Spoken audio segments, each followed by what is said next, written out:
Le Sahara est le plus grand désert du monde, la région la plus aride de notre planète.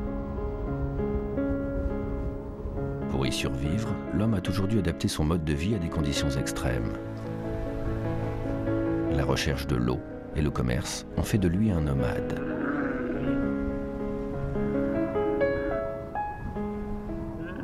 Les sécheresses dramatiques qui s'abattent sur le Sahara sont suivies d'épidémies toujours plus meurtrières pour les nomades, alors qu'aucun d'entre eux ne peut quitter sa route et son troupeau pour se faire soigner.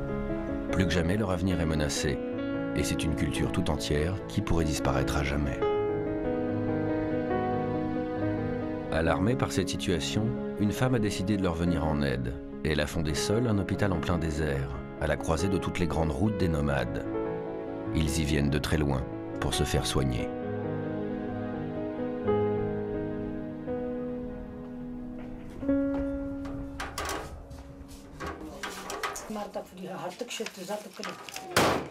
Monsieur, sortez tout de suite.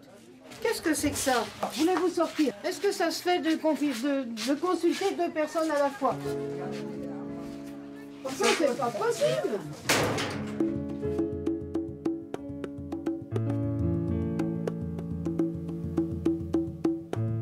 Tout a commencé à Gossi, au nord du Mali, il y a 20 ans.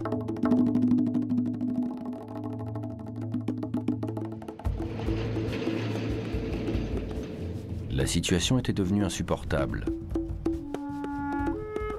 Chacun des nomades ici s'était habitué à perdre des proches à cause du manque de médecins et de médicaments.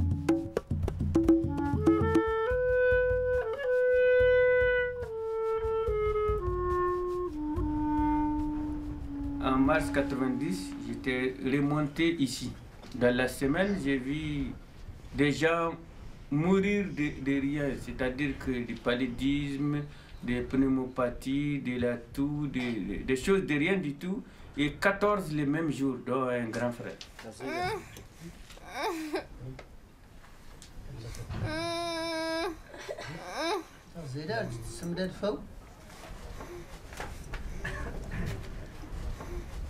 De nature même, le nomade est très dur, il est endurant. Il est très dur pour la... Si vous voyez qu'il montre la souffrance, c'est qu'il est au paroxysme.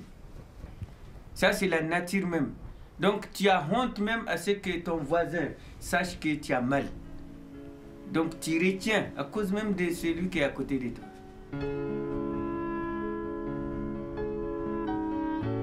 Tous les jours, le paludisme frappait, et les mêmes scènes se répétaient en permanence.